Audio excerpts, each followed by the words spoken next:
this is the burping contents. Huh. Mia will be the judge, and our two contestants will be Tessa and this duck that we found in her backyard. It's a boy.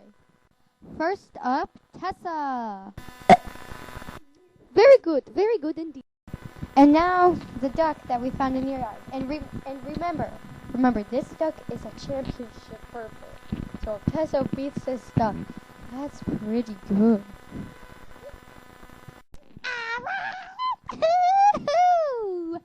Ready to listen to me burp?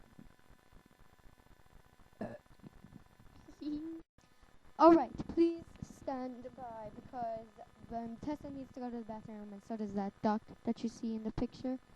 So, round 2 will start in the next thingy.